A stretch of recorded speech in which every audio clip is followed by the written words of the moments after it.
नमस्कार विद्यार्थी मित्रांनो, नागेश करजगी ऑर्किड स्कूलच्या वतीने मी आदिनाथ सर्वदे आपल्या सर्वांचं मनपूर्वक स्वागत करतो।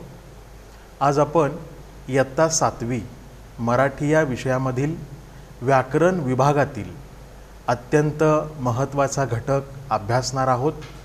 त्या घटकाचं नाव आहे विरामचिन्हे। चला तर मग सुरुवात करूयात। विरामचिन्हे, पंक्च्युएशन मार्क्स। मनुष्य जेव्हा बोलत असतो तेव्हा त्याला मधून थांबावेच लागते। मुलांनो, आपण जेव्हा बोलत असतो तेव्हा आपल्याला काही ठिकाणी थांबावेच लागते। या थांबण्याला विराम असे म्हणतात। आपण उच्चारलेली सारीच वाक्ये एकसारखी नसतात। आपण बोलत असताना जी वाक्य बोलतो, उच्चारतो ती सारीच एकसारखी नसतात। केव्हा केव्हा आपले विधान पूर्ण झालेले असते तर कधी अपूर्ण राहिलेले असते। म्हणजेच आपण बोलत असताना आपलं वाक्य, विधान हे पूर्ण झालेलं असतं तर कधी ते अपूर्ण राहिलेलं असतं। केव्हा आपल्याला प्रश्न विचारायचा असतो तर कधी उद्गार काढायचा असतो। म्हणजेच आपल्या मनात ज्या भावना निर्माण होत असतात त्या भावना व्यक्त करायच्या असतात। अशा वेळी तो आशय व्यक्त होण्यासाठी आपण कमी अधिक वेळ थांबतो किंवा आवाजाच्या चढ उतारावरून आपला आशय व्यक्त करतो।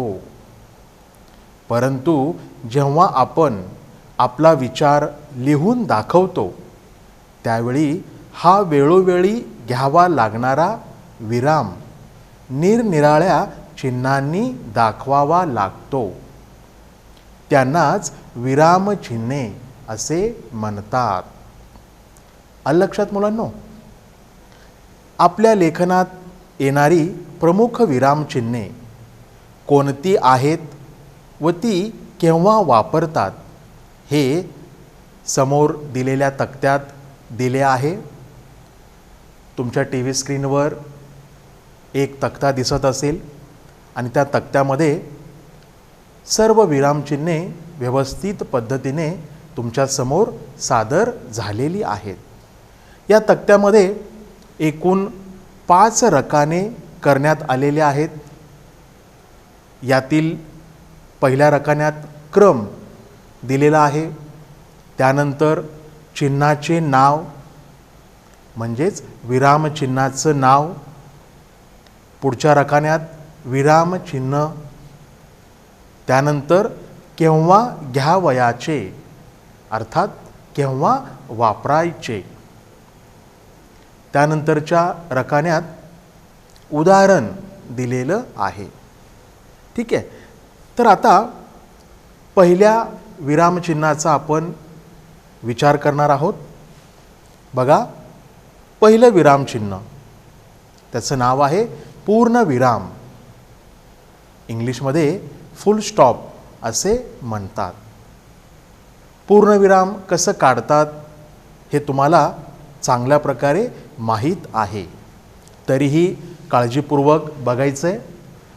त्यानंतर या पूर्णविरामाचा वापर हा केव्हा केला जातो तर एक पूर्ण वाक्याच्या शेवटी आपलं वाक्य, विधान पूर्ण झालं असेल तर त्या वाक्याच्या शेवटी पूर्णविरामाचा वापर हा केला जातो। 2 शब्दाचा किंवा नावांचा संक्षेप दाखवण्यासाठी आद्याक्षरापुढे एखाद्या शब्दाचा किंवा नावाचा संक्षेप म्हणजेच शॉर्ट फॉर्म दाखवण्यासाठी त्या शब्दातील आद्याक्षरापुढे या विरामचिन्हाचा वापर केला जातो। आद्याक्षर म्हणजे पहिलं अक्षर। ठीक आहे. आता उदाहरण पाहू म्हणजे तुमच्या लक्षात येईल. पहिलं उदाहरण बघा. संध्याकाळ झाली होती पूर्णविराम. या ठिकाणी हे वाक्य पूर्ण झाले. वाक्य पूर्ण झाल्यावर या चिन्हाचा वापर केला गेलाय.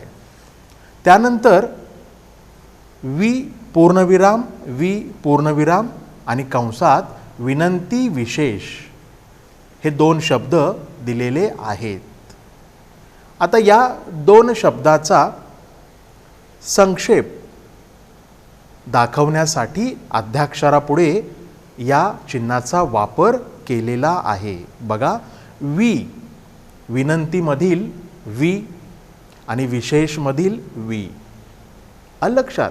तर या अध्याक्षरांपुढे या चिन्हाचा वापर हा केला जातो. त्यानंतर खाली आणखीन एक उदाहरण आहे. पु पूर्णविराम ल पूर्णविराम देशपांडे. पु म्हणजे पुरुषोत्तम, ल म्हणजे लक्ष्मण देशपांडे. आलं लक्षात? म्हणजे पुरुषोत्तम आणि लक्ष्मण या शब्दांचा या नावांच्या संक्षेप दाखवण्यासाठी त्या शब्दातील अध्याक्षरापुढे या चिन्हाचा वापर केला जातो. याला पूर्णविराम फुल स्टॉप असे म्हणतात. हा झाला पहिला प्रकार. आलं लक्षात? यानंतर दुसरा प्रकार. दुसऱ्या विरामचिन्हाचं नाव आहे अर्धविराम. इंग्रजीमध्ये सेमीकॉलन असे म्हणतात. आता अर्धविराम कसं काढलं जातं ते व्यवस्थित बघा. आता याचा वापर केव्हा केला जातो, केव्हा हे चिन्ह वापरतात, तर संयुक्त वाक्ये उभयान्वयी अव्ययाने जोडताना, अव्ययापूर्वी. म्हणजेच दोन छोटी वाक्ये जोडत असताना उभयान्वयी अव्ययाच्या अगोदर पूर्वी या विरामचिन्हाचा वापर केला जातो. आलं लक्षात? आता उदाहरण पाहू म्हणजे तुमच्या लक्षात येईल. दोघींनीही भेटीला जाण्याची तयारी केली. हे पहिलं वाक्य. आणि दुसरं वाक्य, पुरेसे पैसे जवळ नव्हते. हे दुसरं वाक्य. आता या दोन वाक्यांना जोडण्याचं काम पण या उभयान्वयी अव्ययाने केलेलं आहे. बरोबर? या अव्ययाच्या पूर्वी अगोदर जे चिन्ह दिलेलं आहे ते आहे अर्धविराम. आलं लक्षात? म्हणजेच दोन छोटी वाक्ये उभयान्वयी अव्ययाने जोडताना त्या अव्ययाच्या अगोदर या अर्धविरामाचा वापर केला जातो. ठीक आहे? याला अर्धविराम सेमीकॉलन असे म्हणतात. हा झाला दुसरा प्रकार. यानंतर तिसरा प्रकार.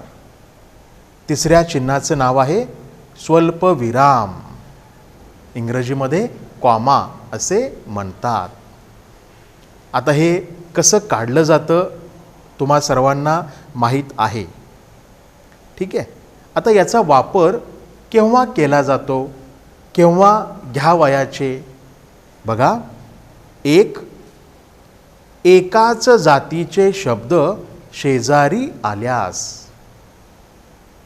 एकाच जातीचे शब्द एकापाठोपाठ एक आल्यास या विरामचिन्हाचा वापर केला जातो.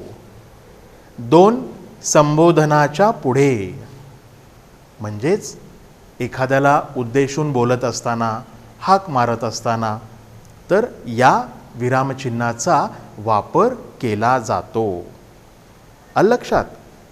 पहिला वापर, एकाच जातीचे शब्द शेजारी आल्यास, एका पाठोपाठ आल्यास त्या शब्दांच्या मध्ये या विरामचिन्हाचा वापर केला जातो.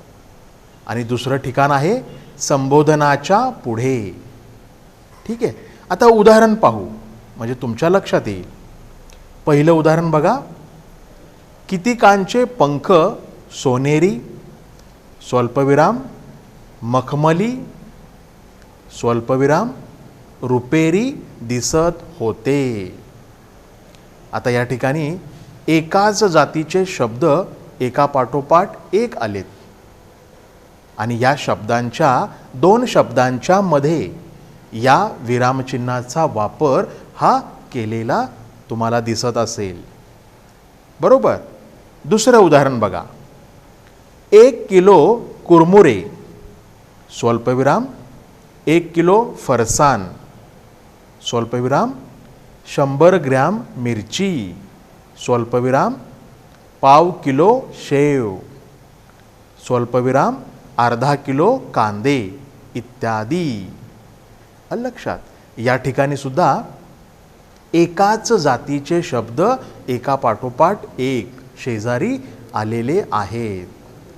ठीक आहे. आता पुढचं उदाहरण बघा. इसाप, स्वल्पविराम, मला शकुनाचे शास्त्र समजते. आता या ठिकाणी दुसऱ्या व्यक्तीला उद्देशून बोललेलं आहे, एक विधान आलेलं आहे आणि या विधानामध्ये दुसऱ्याला उद्देशून बोलल्याचं आपल्याला लक्षात येत असेल. तर इसाप या नावाच्या पुढे या स्वल्पविरामाचा वापर हा केलेला आहे. इसाप, कॉमा, मला शकुनाचे शास्त्र समजते, पूर्णविराम. वाक्य पूर्ण झालं म्हणून शेवटी पूर्णविराम दिलेला आहे. लक्षात. हा झाला तिसरा प्रकार, स्वल्पविराम. इंग्रजीमध्ये कॉमा असे आपण म्हणतो. यानंतर चौथा प्रकार आहे अपूर्ण विराम म्हणजेच कोलोन. आता हे चिन्ह कसं काढलं जातं व्यवस्थित पहा. याचा वापर केव्हा केला जातो? तपशील किंवा क्रम द्यावयाचा असल्यास, एखाद्या घटकाची माहिती किंवा एखाद्या गोष्टीचं स्पष्टीकरण जर आपल्याला द्यायचं असेल, तपशील द्यायचा असेल, तर या अपूर्ण विरामाचा वापर केला जातो.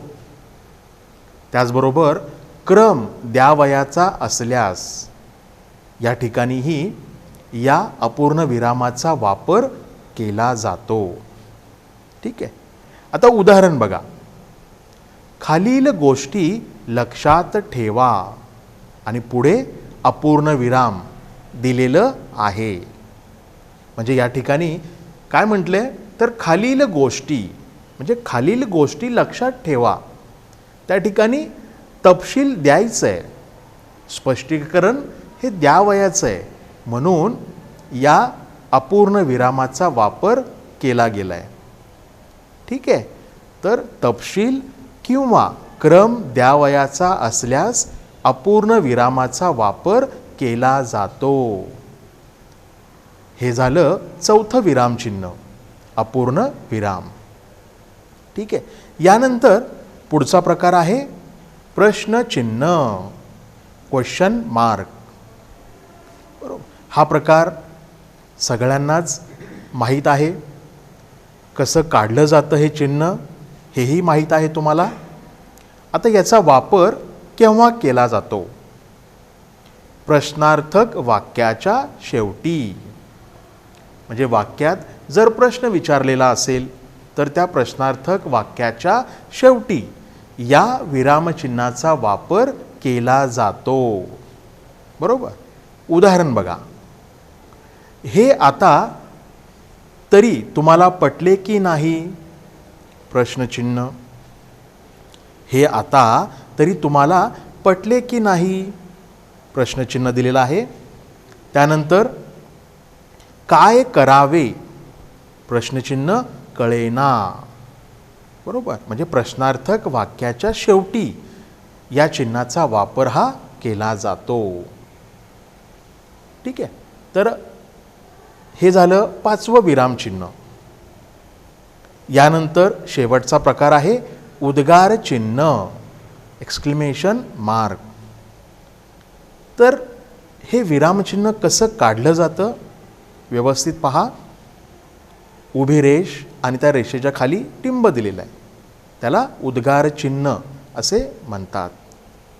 आता या उद्गार चिन्हाचा वापर हा केव्हा केला जातो, कधी वापरलं जातं?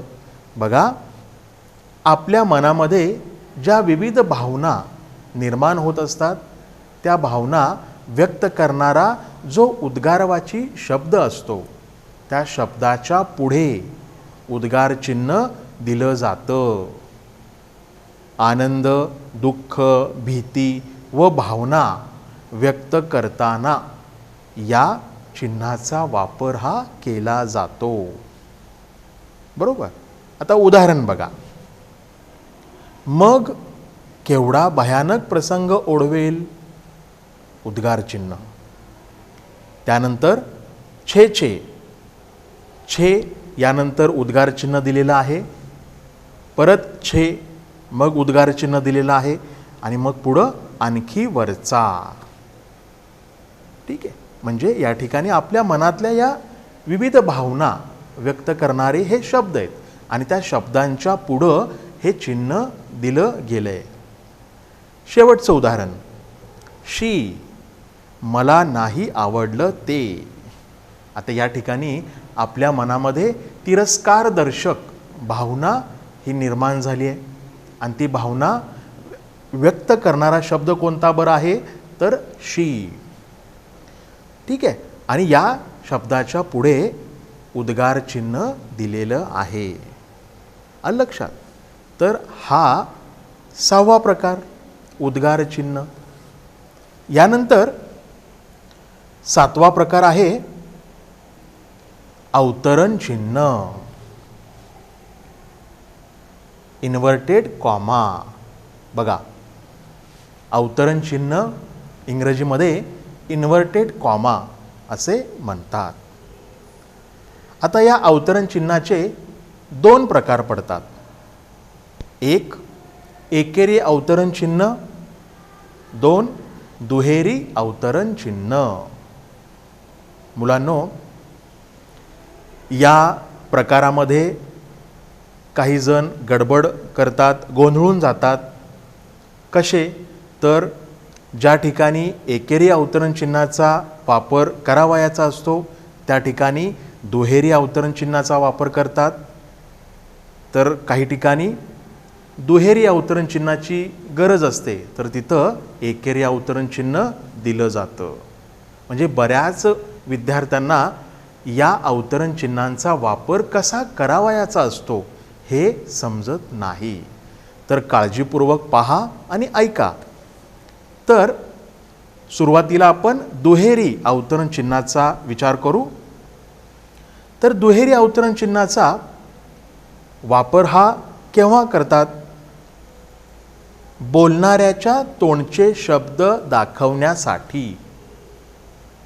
बोलणाऱ्याच्या तोंडचे शब्द दाखवण्यासाठी या दुहेरी अवतरण चिन्हाचा वापर केला जातो. बरोबर आहे. म्हणजे थोडक्यात संवाद ज्या ठिकाणी दाखविला जातो त्या ठिकाणी डबल इन्व्हर्टेड कॉमाचा वापर हा केला जातो. आलं लक्षात? दुसरा प्रकार, एकेरी अवतरण चिन्ह. एखाद्या शब्दावर जोर द्यावयाचा असेल, एखाद्या वाक्यातील ठराविक शब्दावरच जर आपल्याला जोर द्यायचं आहे, त्यावर फोकस करायचं आहे, तर अशावेळी एकेरी अवतरण चिन्हाचा वापर करतात. किंवा विशिष्ट शब्दाकडे लक्ष द्यावयाचं असल्यास या एकेरी अवतरण चिन्हाचा वापर हा केला जातो. आलं लक्षात? पहिला प्रकार आहे दुहेरी अवतरण चिन्ह म्हणजेच डबल इन्व्हर्टेड कॉमा. तर हे केव्हा वापरतात? बोलणाऱ्याच्या तोंडचे शब्द दाखवण्यासाठी. अर्थात ज्या ठिकाणी संवाद आलेला आहे त्या ठिकाणी या विरामचिन्हाचा वापर केला जातो. आणि दुसरा प्रकार एकेरी अवतरण चिन्ह. तर हे केव्हा वापरतात? एखाद्या शब्दावर जोर द्यावयाचा असल्यास किंवा विशिष्ट शब्दाकडे लक्ष द्यायचं असेल तर या एकेरी अवतरण चिन्हाचा वापर केला जातो. ठीक आहे, उदाहरण पाहूयात. दुहेरी अवतरण चिन्हाचं उदाहरण बघा. मग तर आपण खात्रीनं कॅप्टनच आहात. आता या वाक्यामध्ये संवाद आलेला आहे, बरोबर. आणि या ठिकाणी या दुहेरी अवतरण चिन्हाचा वापर सुद्धा केला गेला आहे, बरोबर. दुसरं उदाहरण. तू माझा अपमान केला आहेस, राजेसाहेब म्हणाले. बोलणाऱ्याच्या तोंडचे शब्द दाखवण्यासाठी या चिन्हाचा वापर इथं बघा कसा केला गेला आहे. या वाक्याच्या भोवती दुहेरी अवतरण चिन्हाचा वापर केला आहे. का? कारण या ठिकाणी बोलणाऱ्याच्या तोंडचे शब्द दाखवले गेलेत, बरोबर. तू माझा अपमान केला आहेस, राजेसाहेब म्हणाले. आलं लक्षात? आता पुढचं उदाहरण एकेरी अवतरण चिन्हाचं. या प्राण्याला म्हणतात पर्ल ओएस्टर. आता हे एक वाक्य आहे आणि या वाक्यामध्ये आपल्याला ठराविक शब्दावर जोर द्यायचं आहे, बरोबर. पर्ल ओएस्टर या शब्दावर आपल्याला जोर द्यावयाचा आहे, त्या शब्दाकडं लक्ष द्यावयाचं आहे. म्हणून त्या शब्दाच्या भोवती एकेरी अवतरण चिन्हाचा वापर केला गेला आहे, बरोबर. या प्राण्याला म्हणतात पर्ल ओएस्टर. दुसरं उदाहरण बघा. चले जाओ चा आदेश महात्मा गांधींनी ब्रिटिशांना दिला. आता या वाक्यामध्ये चले जाओ या शब्दाच्या भोवती एकेरी अवतरण चिन्हाचा वापर केला आहे, कारण त्या विशिष्ट शब्दावरच आपल्याला जोर द्यावयाचं आहे, त्याकडे लक्ष द्यावयाचं आहे. म्हणून एकेरी अवतरण चिन्हाचा वापर इथं केला गेला आहे, बरोबर. चले जाओ चा आदेश महात्मा गांधींनी ब्रिटिशांना दिला. आलं लक्षात मुलांनो? तर एकेरी अवतरण चिन्ह आणि दुहेरी अवतरण चिन्ह यांचा वापर करत असताना आपण या पद्धतीनं खबरदारी घेतली पाहिजे, जेणेकरून आपले परीक्षेत मार्क हे कमी होणार नाहीत. ठीक आहे, हा झाला 7वा प्रकार. यानंतर पुढचा प्रकार आहे संयोग चिन्ह. इंग्लिशमध्ये जॉईंट मार्क किंवा हायपन असे म्हणतात. ठीक आहे, कसं काढलं जातं व्यवस्थित पहा. या संयोग चिन्हाच्या खाली अपसारण चिन्ह सुद्धा दिलेलं आहे, पण या दोन्ही चिन्हामध्ये फरक हा आहे. म्हणजे जॉईंट मार्क आणि बिग डॅश या दोन्ही विराम चिन्हामध्ये थोडासा फरक हा आहे. तर इथं गोंधळून बिलकुल जायचं नाही. ठीक आहे, तर 8वा प्रकार आहे संयोग चिन्ह. आता याचा वापर केव्हा केला जातो? तर दोन शब्द जोडावयाचे असल्यास, म्हणजे दोन शब्द आपल्याला जोडायचे, यावेळी या संयोग चिन्हाचा वापर हा केला जातो. दोन ओळीच्या शेवटी शब्द अपुरा राहिल्यास, म्हणजे ओळीच्या शेवटी एखादा शब्द जर अपुरा राहिला तर या संयोग चिन्हाचा वापर केला जातो. ठीक आहे, तर आता उदाहरण पाहूयात. विद्यार्थी भांडार. आता हे दोन शब्द जोडावयाचे, बरोबर. या वेळीस या संयोग चिन्हाचा वापर हा केला गेला आहे. त्यानंतर प्रेम विवाह. प्रेम आणि विवाह हे दोन शब्द जोडायचे, तर हे जोडत असताना या संयोग चिन्हाचा वापर केला गेला आहे. त्यानंतर सभा, संमेलन, अचकट, विचकट. ठीक आहे. तर या दोन शब्दांच्या मध्ये ज्या चिन्हाचा वापर केला गेला आहे त्यांना संयोग चिन्ह असे म्हणतात. हा झाला 8वा प्रकार. यानंतर 9वा प्रकार आहे अपसारण चिन्ह, म्हणजेच बिग डॅश. वरील चिन्हामध्ये आणि खालील चिन्हामध्ये फरक हा आहे. गोंधळून जाऊ नका, व्यवस्थित पहा. आता हा 9वा प्रकार अपसारण चिन्ह, इंग्लिशमध्ये बिग डॅश असे म्हणतात.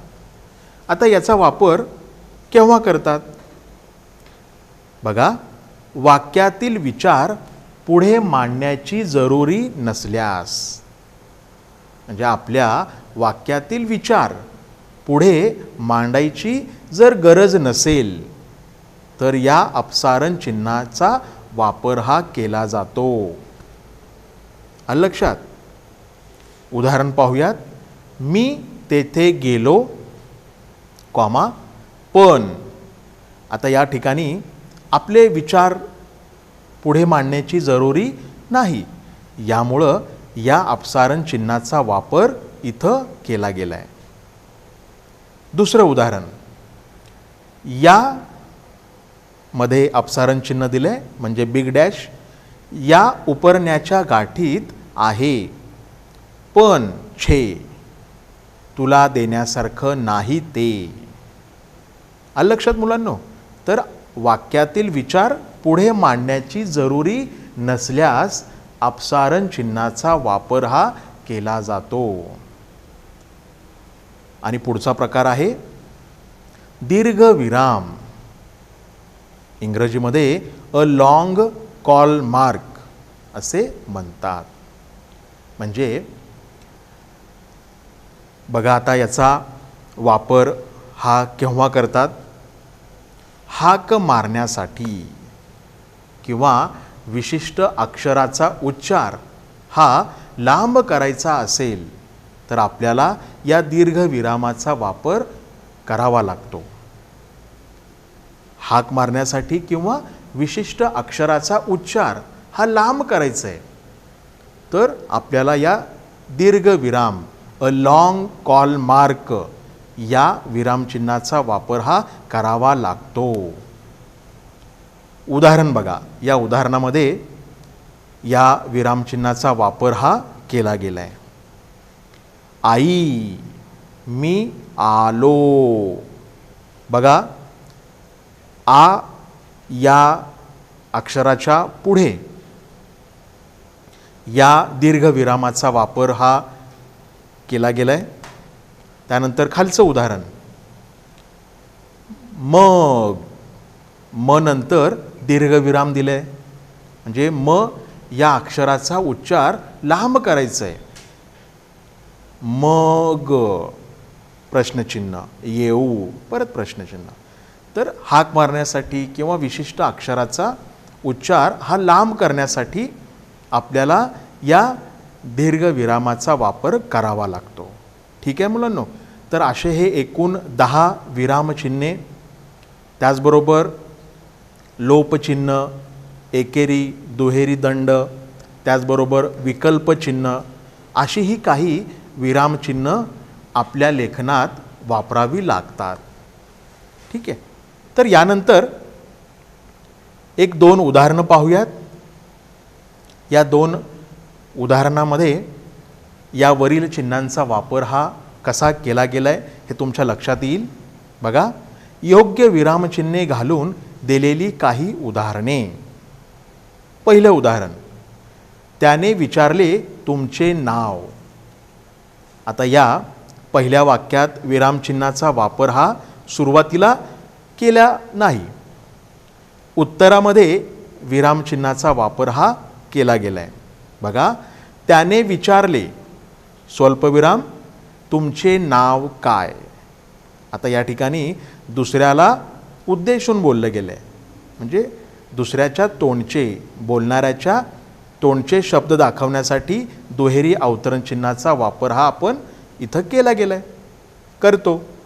आणि इथं प्रश्न पण विचारलेला आहे म्हणून प्रश्नचिन्हसुद्धा दिलेलं आहे. ठीक आहे. दुसरं, कळलं आता तुला मी रोज सकाळी कुठे जात होतो ते. बघा उत्तरामध्ये दुहेरी अवतरणचिन्हाचा वापर केला गेला आहे. कळलं आता तुला मी रोज सकाळी कुठे जात होतो ते प्रश्नचिन्ह. ठीक आहे मुलांनो. तर या पद्धतीनं आपल्याला या सर्व विरामचिन्हांचा अभ्यास हा करायचा आहे. तर आज आपण विरामचिन्ह या घटकाचा अभ्यास केला. 10 जी प्रमुख विरामचिन्हे आहेत त्यांची माहिती जाणून घेतली. ही सर्व चिन्ह समजून घेतली, कशी काढतात, त्यांचा वापर हा केव्हा केला जातो, त्याचबरोबर काही उदाहरणंसुद्धा आपण समजून घेतली. तर आशा आहे की हा संपूर्ण भाग तुम्हाला छान समजला असेल. ठीक आहे. धन्यवाद.